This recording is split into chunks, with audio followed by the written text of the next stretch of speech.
Hey, we're back, and I'm going to just show you again what this is going to look like. If I hit Control L, click Control L and make it dark, you see this is just a super nice, whoops, where did I go?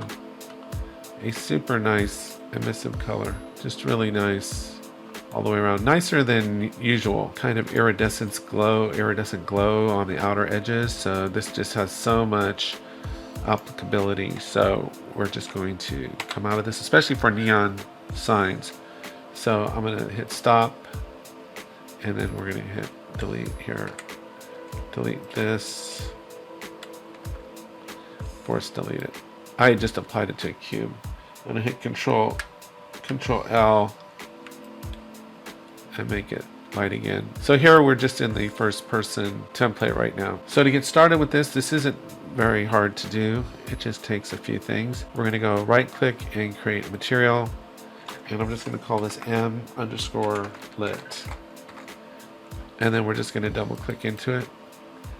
And like I said, it's just a few things we need. It's not terribly complicated, but I do think it's good to know how to do this by heart. So the first thing we're going to do is we're going to go 3 and click, and this will give us a constant 3 vector.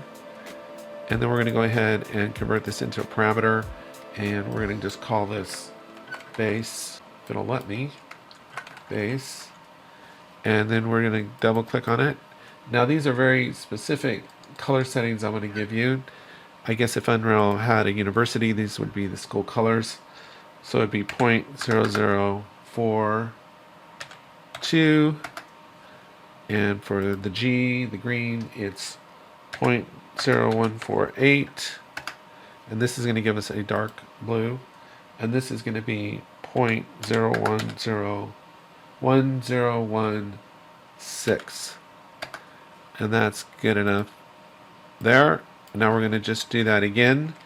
We're going to hit 3 on the keyboard and click, and we're going to convert this to a parameter, and this one is going to be our lighter blue. And we can call this, what do we want to call this?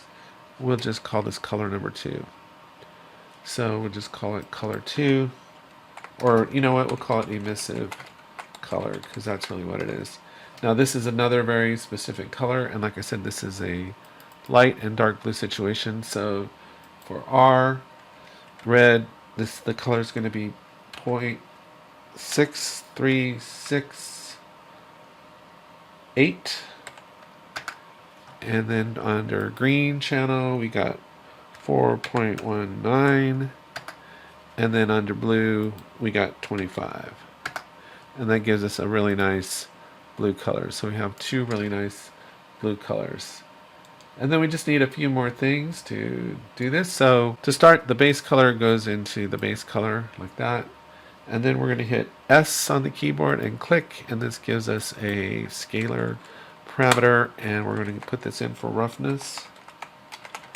And the value here, the default value here, is going to be 0.1.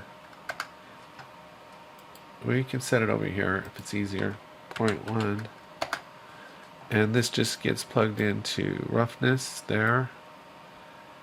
And then the last is really just our emissive color. And we need a couple things for this. Not too many, just a couple things. We need a couple scalar parameters, so we'll hit S again. And this is going to be called emissive power. And we're going to set this to 1. And then this is going to get multiplied by this. So we get M, and just took these two together to multiply them. And then we're going to create another scalar and go S, click. And this is going to be called Fresnel power, and this one is going to be set to 3. We can set it over here again if we need to. And then we're actually going to right click and search for Fresnel right here. And this is what gives us that kind of neon quality. And this gets plugged into the exponential right there. And then the last thing we're going to do, we're going to invert this. So we're going to search for 1 minus. And then all we have to do is get another multiply node, M, multiply, and put this into there. and this into there. And then this simply gets plugged into our emissive color. And there it is, just like that. And then all we have to do is drag it onto our scene wherever we want to put it. So if we wanted to create a neon sign, we can get a mesh and mask out some parts of it so the light only shows through.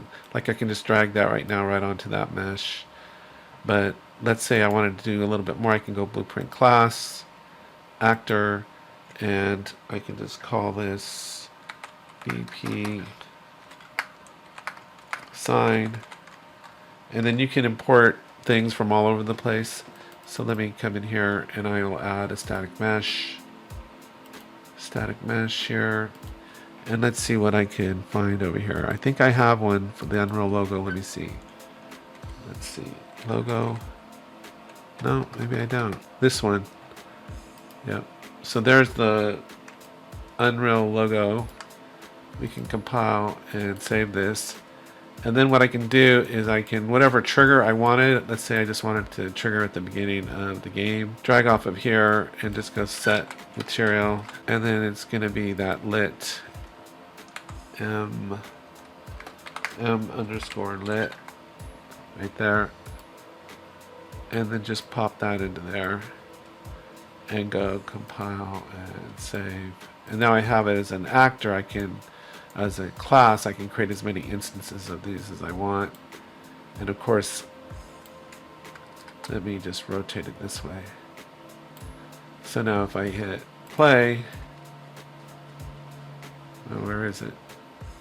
Let's see. How come I don't see it?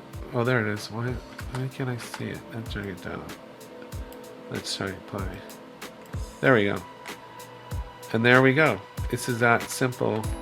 So you can see how if you mask out the material, it really creates a really nice neon effect. So anyway, I hope you found this helpful. Take care, have a great day, and I'll talk to you next time.